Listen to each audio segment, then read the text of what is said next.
Nicolas Cage is probably one of our generation's definitive actors.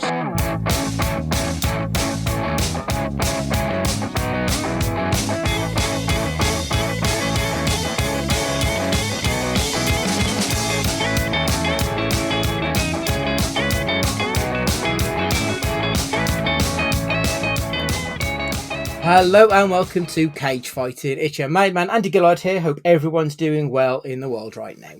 Hi everybody, Matt Guy here. Hope everybody is doing well and is very happy with this summer weather. Yeah, hello everyone. Hope you got your choppers out ready for this one.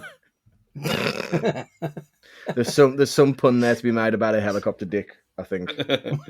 Most definitely, yeah. Where was that Newcastle? Was it Newcastle at Oxford in the FA Cup where they did that in the stand? Or was it? It was at Oxford. It was definitely at Oxford. It might have been Sunderland at Oxford. I vaguely remember it, but I can't remember who was playing. It does ring a bell. Someone did a helicopter dick. Yeah, he was helicoptering on live TV. I just think of the Golden Rule, Lonely Island video, when Lady Gaga's like spinning her head around. Yeah. Excellent. To impress a chick with a helicopter dick. Yeah. Sadly, this film is nowhere near that interesting. This is Firebirds, which weirdly, I went to Medicine Bakery yesterday, which obviously is next to the lighthouse. And as I was walking in, they had a film on advertised called Firebirds. It was all one word, whereas this is two words, and it was two men in the sea together. So I don't know if it was a gay cowboy kind of film, but it really threw me for a minute. I was like, "That's not the film we're talking about." So I was a bit confused. This one is also known as Wings of the Apache, so I don't know. I've never heard of Wings of the Apache or Firebirds, to be perfectly honest. So I don't know which was released in which domain. Do either of you pair know either of those titles, or is this brand new? Absolutely brand new to me, this. Never heard of it. Wish I had the Tommy Lee Jones device from Men in Black, so I've never have to heard of it again. I mean, bearing in mind as well that, as you probably expected, I did a few like air shows and stuff back in the day, and I had an airfix model of an Apache, and I love that thing, and I love Apache helicopters. Out of all the things that when they're at air shows, I mean, when I went to it's probably about 4 or 5 years ago now.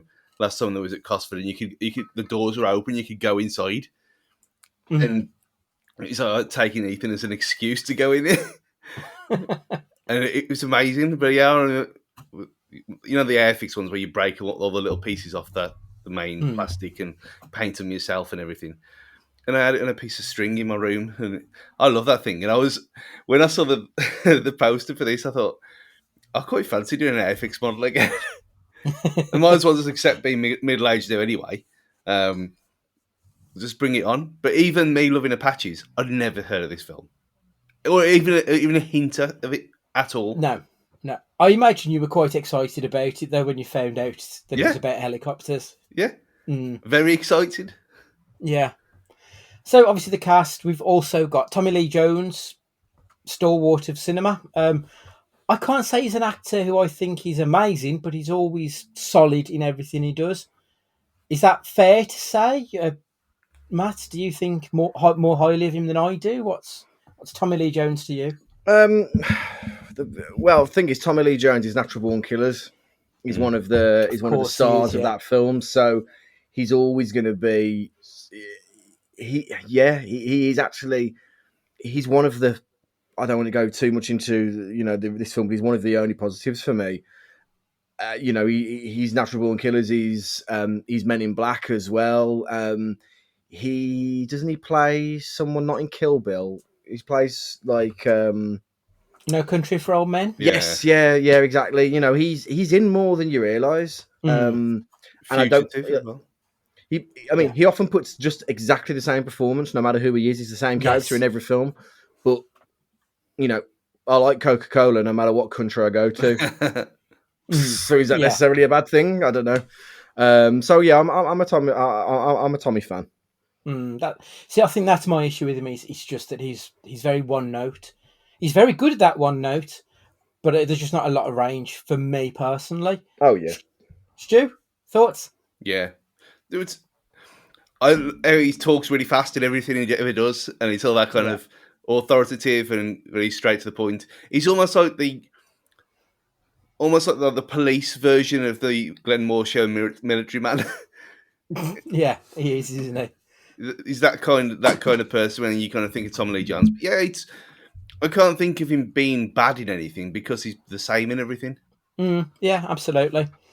He's a solid 7 out of 10 in absolutely everything, I think. Yeah. Which I mean that's not a bad thing. You know, you can make a damn good career off the back of that.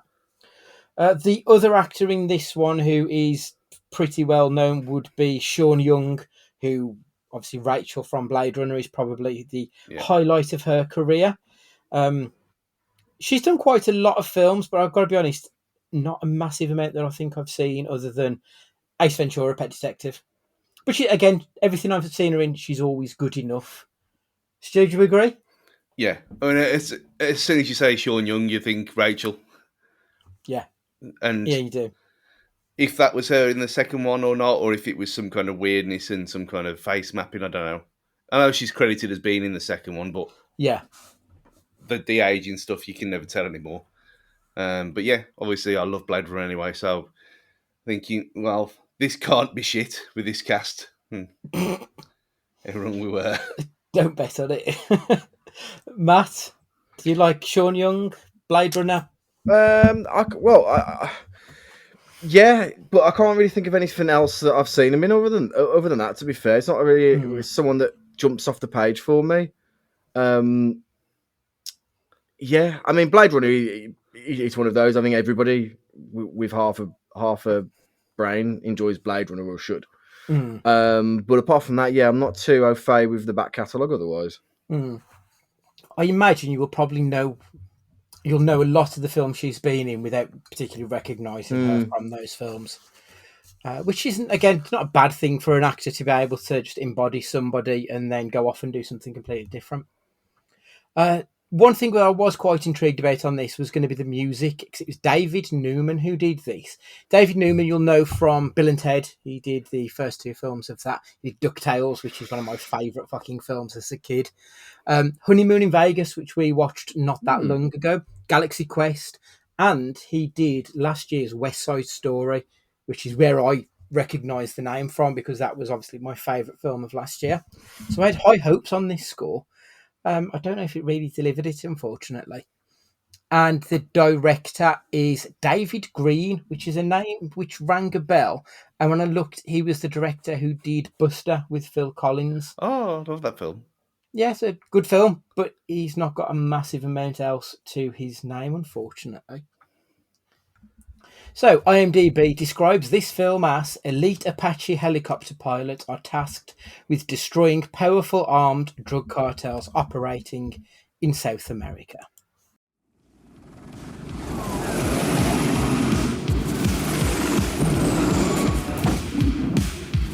Now you have a new objective in your lives, to become masters of air-to-air combat tactics. Okay, baby, let's do it. That pilot's good. You have a problem with women in the Army, Preston? Not with all of them, sir. Aren't you forgetting something? You keep it. Come on, show me what you got. Gee, is this a quiz, sir? Your whole life's a quiz, young man. Wash you out if you can't cut it. You clear on that? I got it! It's like sex. I need you to help me out. Hardly anybody gets it perfect the first time. We're pushing these guys a little too hard, sir. He wants me out of here. I think you could be one of the best. Time to rock and roll. Just so you know, I will be kicking your rear today. Good. People, there's a hostile situation. We are on red alert. This is not a drill. You think it's fine for me to be a pilot as long as there's nothing at stake? People are gonna die down there. We will confront the forces of evil and kill them dead or in hell. Now get him in the air! Stop that! I'm on my own! Get the hell out of there, Arm. Quickly, do you have contact? We are going in. Mayday. Shoot him! Blast him! Can you move? Grab him! Go pop 3 lances on that missile, bring it over here. Rollers on our head. Wax him now. Put it on your shoulder, quick. quick. Shake him, cook him, clean him. I got him in my sight. He's getting position. He's going guns. And I'm hearing a noise. Wavy noise or solid Got a noise? missile. Solid. Lock him up. Kill him now. Shoot him in the air. We begin with a rah rah America George Bush Sr. quote. I can't be asked to read it, I'll be perfectly honest. I just ignored it and carried on. A helicopter flies with the sun behind it, arguably the most cliched trope in any helicopter-based cinema, surely. We see Jake Preston, that'll be Nick Cage's character, talking to a room of stuffy white shirts, explaining that he has been working with a local drug enforcement agency to train them to take on local drug cartels. He's recanting a tale of when his copter was flying on a mission and was shot down by a cartel who seemed to do their trades with helicopters. This just seemed really bizarre to me, like the fact that drug cartels were using helicopters rather than just going over in cars. I don't know why.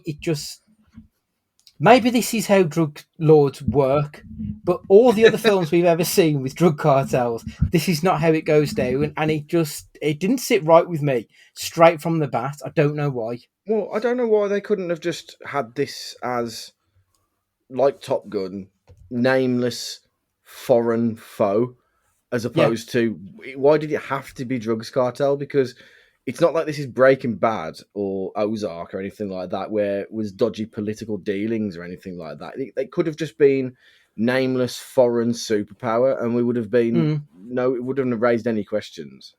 I mean, if you want something kind of covert and inconspicuous, a fucking helicopter, the most the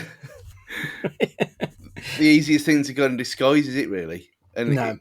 And having someone who's one of the best pilots they've ever seen working for the cartel, it's you knew it was one of these when it didn't make any sense straight away.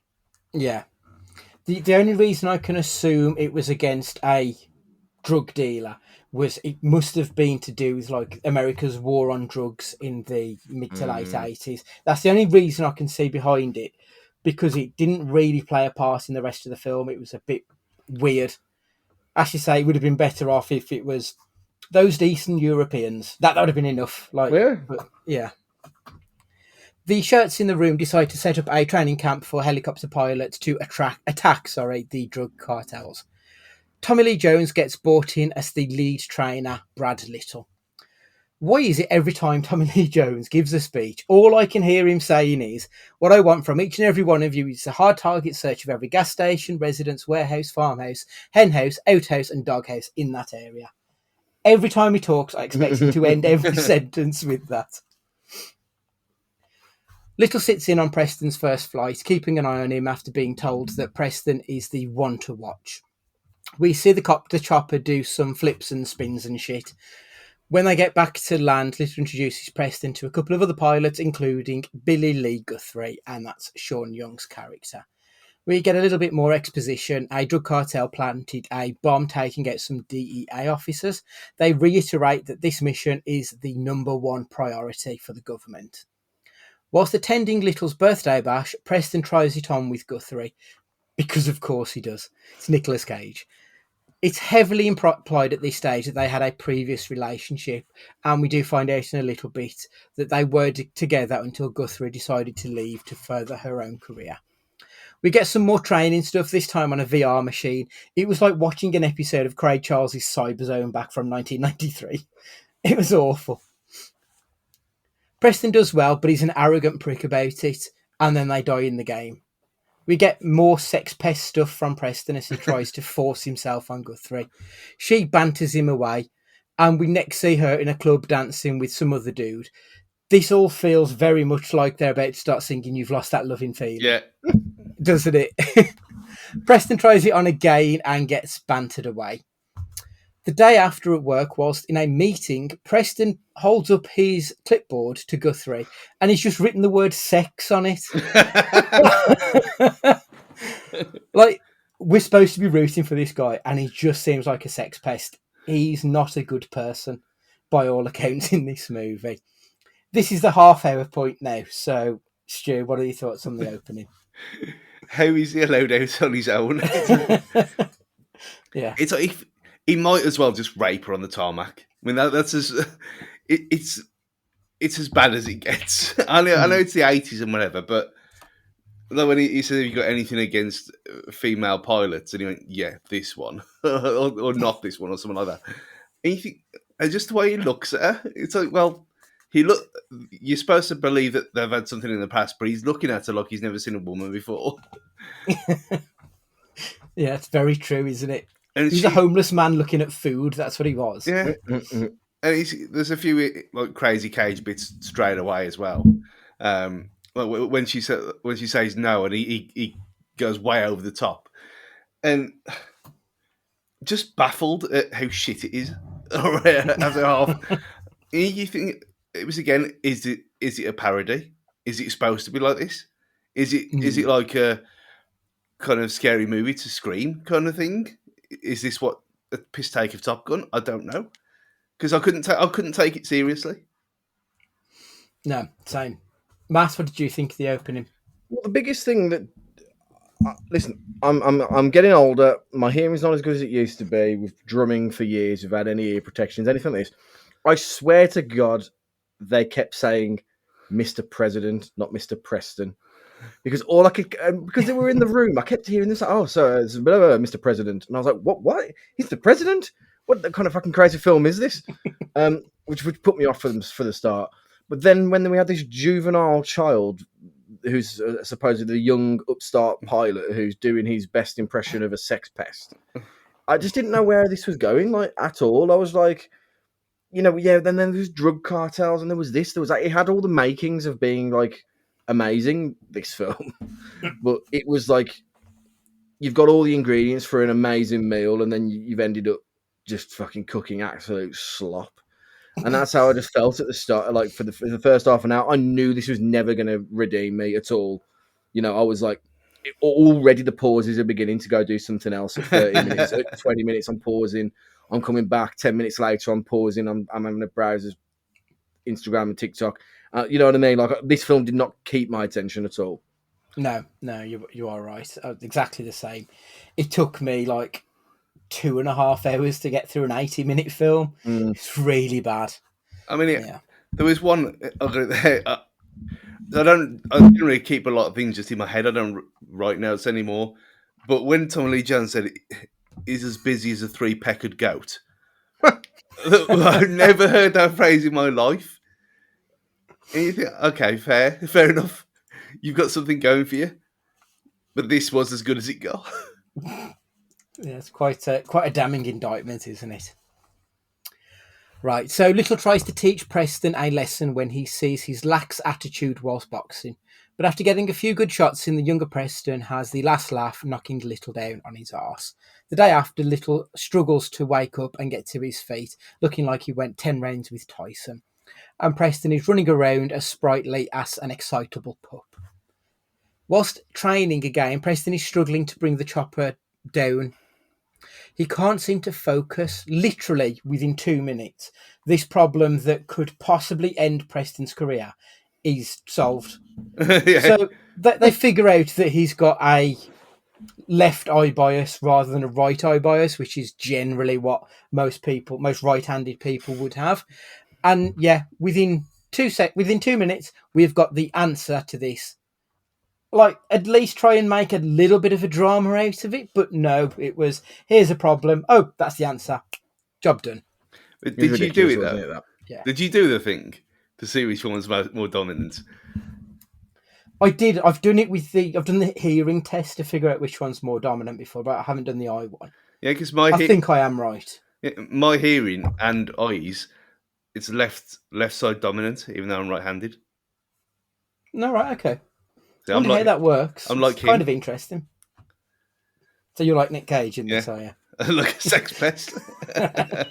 Sex pest, juvenile. Yeah, it's all coming together. Yeah, sounds about right. So Preston takes his problem to Little, asking him for help. The day after, to solve this, Little ties a pair of panties to Preston's head and gets him to drive a Jeep around the base at high speed. It was a nice little bit of silly bollocks. Like, it was the first time I think we got that in this film, especially when he bumps into the sergeant when the sergeant rocks up on the base next to him and catches them dicking around doing something really quite dangerous. It's the first time this film felt a little bit fun, I thought. Well, this is what I mean, because it looks like some kind of cardboard periscope that he's got taped to his eye. Yeah. And this is why I thought this is not a serious film at all. And then you get to this point and you think, it really isn't a serious film? No. I don't know what it is. Even though it was the 1990s, we do get an 80s montage flashing back to the Craig Charles VR machine and other training nonsense. Preston and Guthrie go out to celebrate because he's now got over his 2-minute issue. They get in the car and go through a desert, then arrive at a restaurant wearing completely different clothes. It didn't make any sense. Preston tries to kiss Guthrie. She says, "Hold your horses." And then literally 29 seconds later, he forces himself on her. We then see them dancing and making out in this big empty room with a white piano behind them, but no one was playing it. And then they bang. I don't know why if they've even left the restaurant at this point. There's nothing to show that they aren't still in that same place. We get more helicopter stuff, flips and tricks. They do a dogfight in the skies between the trainees. That's an hour at this point. So we've only got the final act, which is the last 20 minutes. What did you think about the middle portion of the film? What did you think, Matt? I considered trying to blag just reading the plot on Wikipedia and not watching the rest. Yeah, because I thought I'm not going to miss anything here. Like there's nothing that I'm spectacular that I can discuss in long form of this. Like it's complete and utter filler from start to finish. All filler, no thriller. Mm-hmm.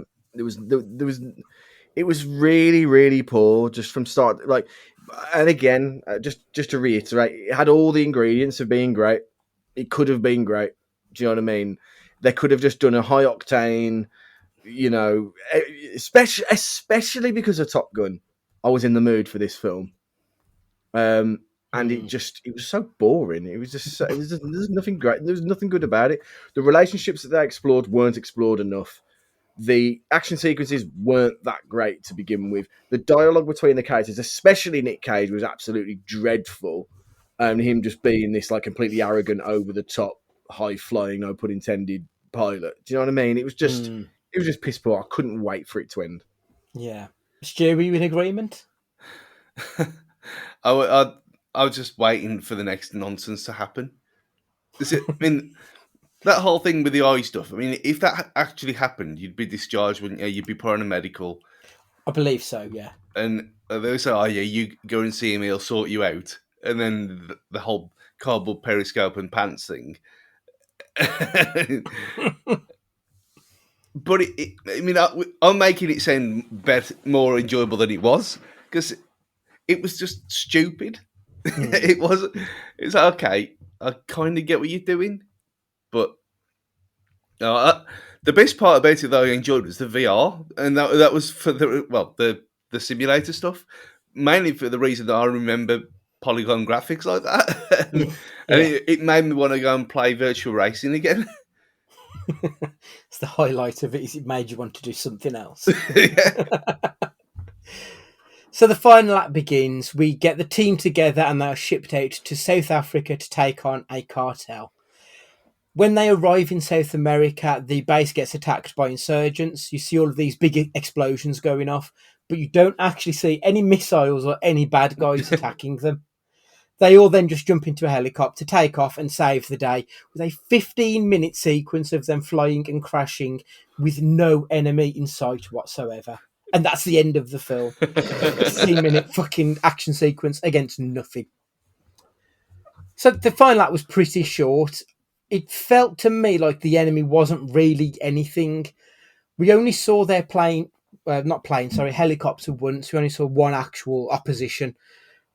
The fact that the bad guys were... Oh, no, so they were in planes, weren't they, in this?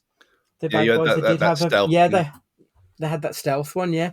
So that seemed off to me. So we're supposed to be in this helicopter fighting film, and we've got a chopper against a fucking stealth plane. It didn't make any sense. And we're supposed to feel worried for our heroes, but they were fighting an invisible enemy. It just seemed really pointless, and it just felt like empty calories. There was nothing there to nourish me. No, there's a couple. The final 20 was the only bit of it that gave me some. If we're going down this analogy, some nourishment. And that's only because they used a Stinger missile, which reminds me of the first Metal Gear Solid. I mean, that's like the only thing that was helpful about it, and the way that Jones was barking orders on how to put the Stinger missile together, which was like I thought done quite, it was quite humorous. But yeah, I mean, you've been served a steaming pile of shit as your starter. You've been served a steaming pile of shit as your dessert. Your dessert is a steaming pile of shit, but with a side of like, I don't know, fucking French fries or something. Do you know what I mean? It's like with a sprinkle of sugar on top. Yeah, exactly. Yeah. It's just it doesn't do anywhere near enough to redeem this. No. Stu, what do you think? I mean, like obviously we mentioned earlier that I like helicopters and planes and stuff, so I enjoyed the bits of them flying around and blowing up and that kind of stuff. But again, where with this fake drug lord / super pilot, where is this stealth plane come from that looks experimental, especially for the time? You wouldn't really see anything like that anyway. Definitely not in a drug cartel in the middle of Colombia or wherever the fuck it was. Yeah, just odd. But yeah, the assembling the missile out of helicopter parts was quite funny. But again, it was just convenient that these elite soldiers couldn't shoot her when she was just there in plain sight on the ground and able to run away. But as you expect this from this kind of film. But yeah, it just, I think the fact that the main guy, we saw the footage of him being taken away, like an ITV news report, like taking him away to court or something. You know, what, is this the same footage twice? Because it seemed like it. And like you don't see any of the other henchmen and things like that. You'd presume they'd be South African at this time. It's just baffled how it was made. And it was made for a princely sum of $22 million. Wow. Yeah. It was never released in any cinemas outside of the US. So it made $15 million in the US, and then it was just straight to video everywhere else across the world. So I'm guessing it probably didn't make its money back, to be perfectly honest. I mean, if it's only got 15 million in US cinemas, I can't imagine there's going to be many people elsewhere buying this one. Obviously, the obvious comparison is Top Gun, which was made 4 years earlier in 1986. It was made for $15 million. So with inflation, probably not too dissimilar. And that one grossed $357 million. So, yeah, something quite different. So the 63rd Academy Awards were held on the 25th of March, 1991. Well, you about to say I had a nomination for a second. This was not troubling it. The films which were nominated that year, so we had Dances with Wolves, which was the winner. We had Awakenings, Ghost, Godfather Part 3, and Goodfellas. Goodfellas losing out to Dances with Wolves is up there with Brokeback Mountain losing to Crash, or any other film that was made in 2018 losing to Green Book. Like, I don't understand how that one happened. So we've got both ends of the spectrum there, I think, that the good ones and the bad ones. So, IMDb and Rotten Tomatoes scores. Matt, what do you think? I've got to assume that rootin' tootin' Americans are gonna, much in the defense of guns in the wake of a school shooting, they'll still defend it, to the hilt. So I'm gonna give the audience score around the 60 mark, but I'll give the critics around 35-40. Stu, what do you think? Well, I've never heard of it. I don't know anyone who's ever heard of it. There's got to be a reason for that. And even if it made 15 million pounds, I mean, you got to think a lot of the people who probably went to watch this nonsense are probably dead now, or don't know about this interwebs. I'd be astonished if it's more than 40 odd for both. Absolutely, but I'll be amazed. More than anything else. I mean, critics. If this gets over 10, that'll be a shock. But it's just a Top Gun cash-in, eh? Yeah. And there was a series. Apparently, there was a series on an aircraft carrier after Top Gun on that thing that you sent me. Yeah. That was cancelled after they cut the budget after they cut the funding after one episode was aired, so they only showed 8, and that was a big budget TV show, let alone another film ripping off Top Gun completely. So no, hopefully they all hate it as much as I do. Yeah, well, I mean they did. So IMDb, it's got a 4.7, which is generous, to be honest. Rotten Tomatoes audience score was 35%, and the critical score was 10%. So you were right there, Stu. 10%. Yeah. So the only positive review I could find was from Roger Hulbert from the Florida Sun Sentinel. It may not be as glossy as Top Gun, but Firebirds is an above-average B movie. That's the only positive review. It's average, or just above average. So, yeah. John Hartle from the Seattle Times. If you think of movies as big screen video games, see Firebirds. If not, you may want to skip this Top Gun with copters and cartels. Michael Wilmington from LA Times. Lean, mean, clean, and empty-hearted. Firebirds is a video game recruiting poster with a bomb ticking inside. A bomb that never goes off. The fan response on Amazon.com. This film's got a 4.5 out of 5. Of course. With 94% giving it 3 stars or more. So Captain Awesome said, this film is good. All involved play their parts well. What you get is a feel-good American hero, let's kill the drug lord kind of film. Good action, explosions, arrogant young pilot who comes good, a love interest, all ingredients of Top Gun, but without Tom Cruise. Better in my opinion. And John Jenkins said, this is perhaps the coolest helicopter movie there is. Nicolas Cage is a psycho in this movie, but Tommy Lee Jones is pretty cool. I mean, it might be the best helicopter movie ever made, because I'm struggling to think of one this helicopter-centric, to be perfectly honest. Black Hawk Down. Oh, yeah, I haven't seen that one, but that probably is the central one. That's actually a really good film, and not just a good war film. It's actually really good. Okay. That's a bit more acceptable then. Right, so tell me good, bad and crazy then, please. Stu, start us off. I mean, they're good, though it's not very long. It's probably the best thing about it. Yeah. Some of the action and my kind of fetish for helicopters, that was a box ticked, I suppose. But it really is clutching at anything at all, let alone clutching at straws.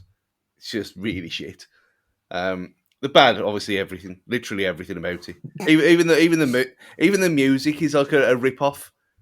Like it's the same kind of beats, the same soundtrack. It's almost like it's just got the blue points from Top Gun and just copied them and put a helicopter in. It's literally all they've done. It's the same film. Oh, just awful. I mean, the crazy. I mean, the crazy is the fact that they got Tommy Lee Jones to do this.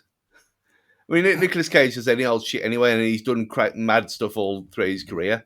But to get an actual proper star like that, and Sean Young on the back of Blade Runner, which I know, again, wasn't a massive success at the time, first out, but still. And you got Daryl Dike as well, Mr. Military 80s, who are... he does seem to have some kind of military background. He has to. Is he the guy that's in Band of Brothers? Yeah. I can't remember who he plays, but he plays one of the senior... Yeah, that's what I mean. He's like the template Glenn Moore show. Yeah, even him, he was good, I suppose. But yeah, it's really is trying to find anything to say other than it was awful. Yeah, it's a struggle. Matt, what have you got?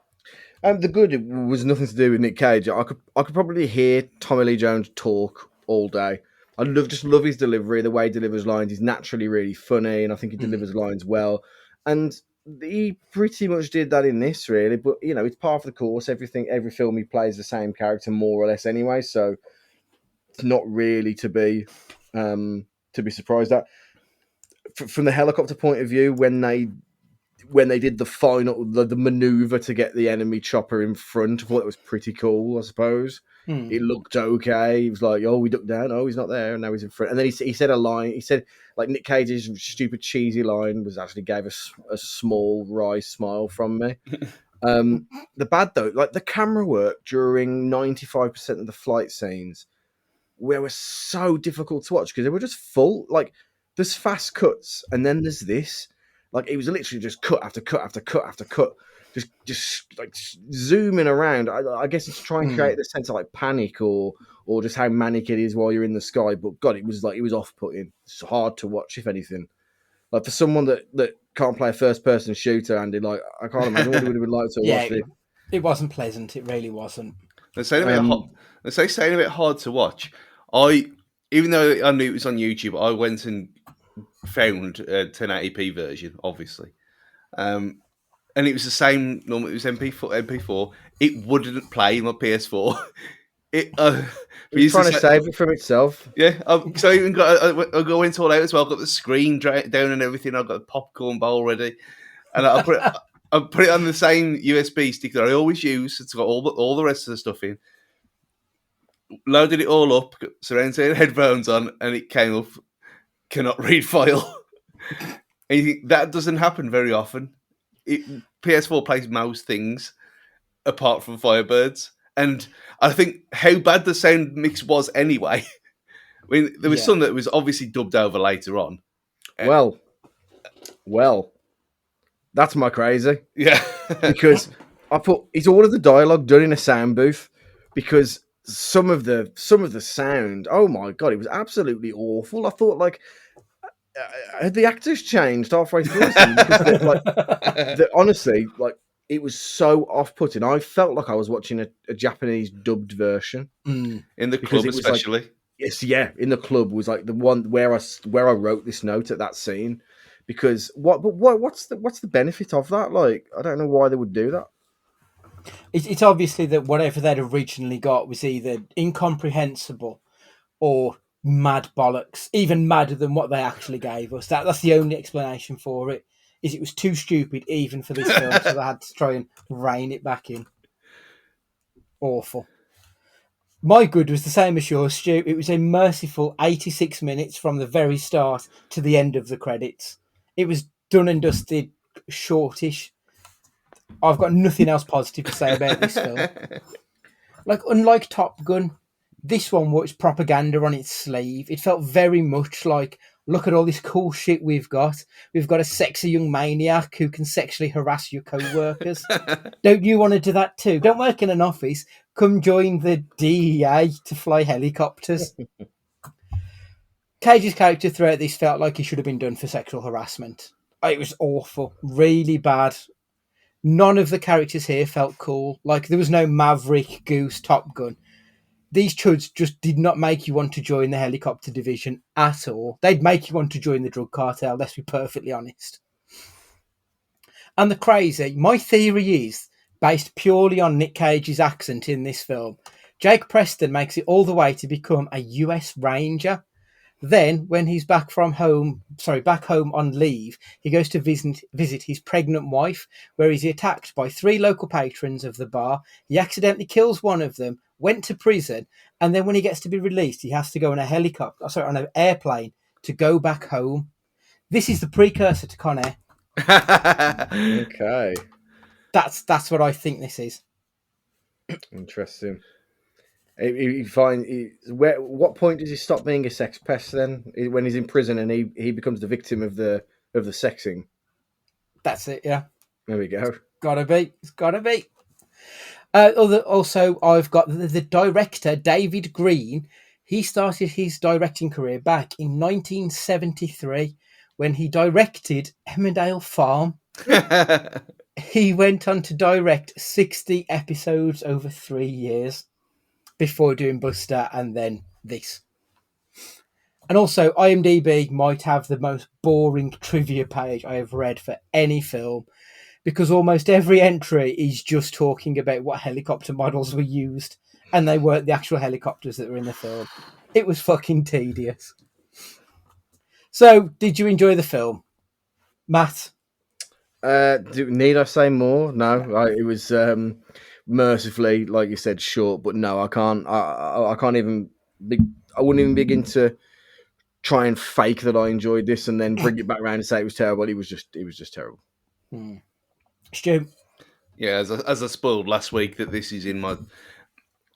Unless anything else mental happens in the next 12 months, this is going to be in my worst 5 ever that Nick Cage films that we've watched in a year's time, because it's absolute shit. No, I didn't like it at all.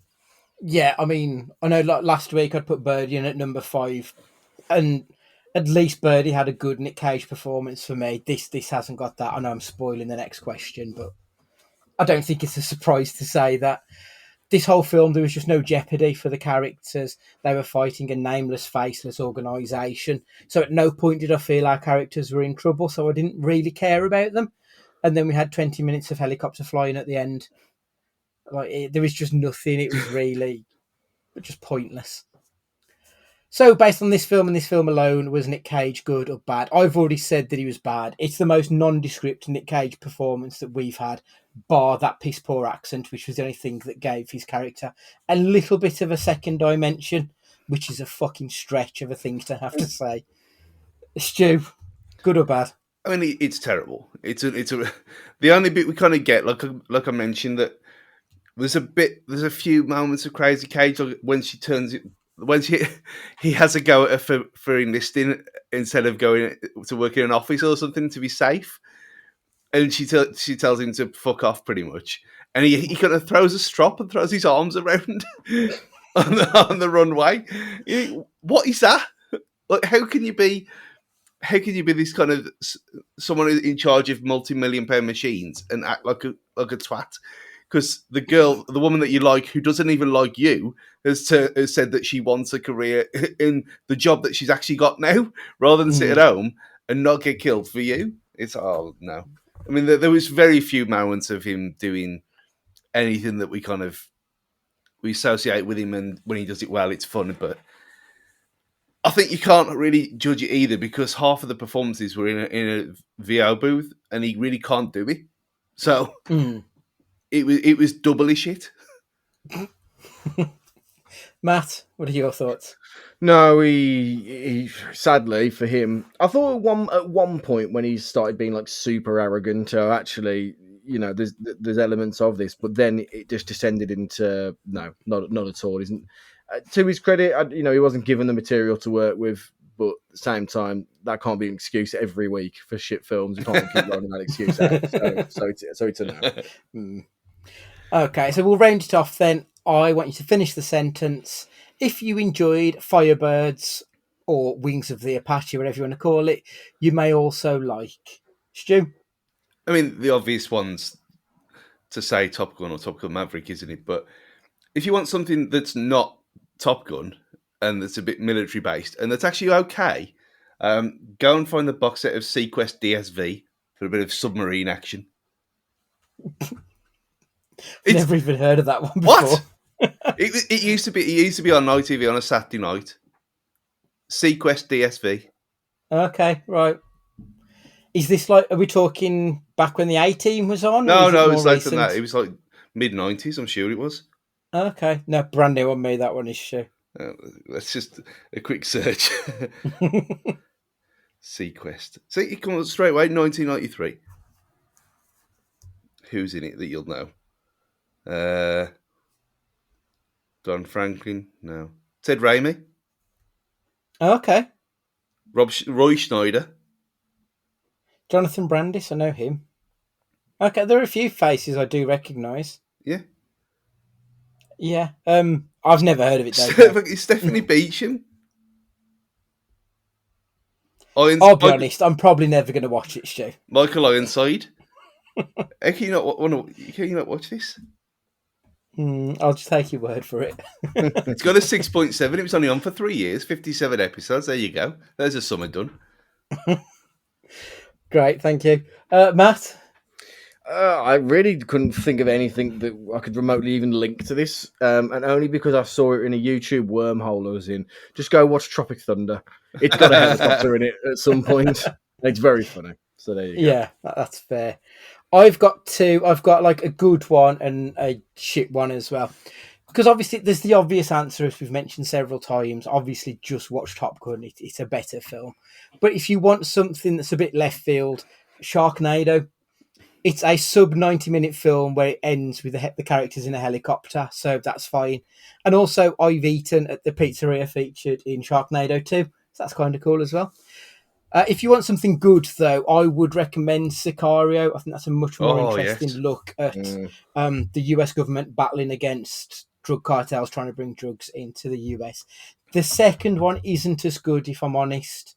It really lacks not having Emily Blunt in there for the sequel. But yeah, watch the first one. It's fantastic. And the third one's out soon, eh? Is it still Denis Villeneuve doing it? Or I'm sure I saw a trailer for it about a month ago. Oh, okay. I hadn't realised. Unless I dreamt it. And there's one called American Sicario, but that's last year. I don't know. There's nothing on the IMDb. Hang on. Riveting there. I'll just put a cut in at this point. Yeah. There you are. Josh Brolin, hopes. Are they already in the works? Yeah.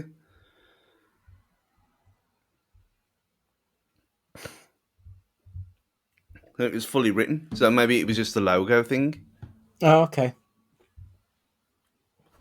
Interesting. I'll watch it because I really like the first one. The second was a bit of a swing and a miss, but you never know. It might get back to its former glory, but I do think that's well worth a watch. I think it's a cracking movie. Right, so that's another Nick Cage film in the record books. For the next 2 weeks, we're going to be looking at the second part of 2022, so what we've got to look forward to. And then the week after that, we'll be looking back at the films from January to June. So we're doing the first half of the year. Just telling you what we would recommend in a few categories. So please make sure you join us for that. Make sure you've got us on whatever podcatcher you are listening to. And if you could leave a review, we would truly appreciate it. If you've got any emails, send them into cagefightingpod@gmail.com and make sure you've got us on the show socials at cagefightingpod. So for this week, Matthew, would you like to say goodbye? Take it easy, everybody. Look after yourselves. Stay safe. Stuart, would you like to say goodbye? Davide is a fraud. Goodbye.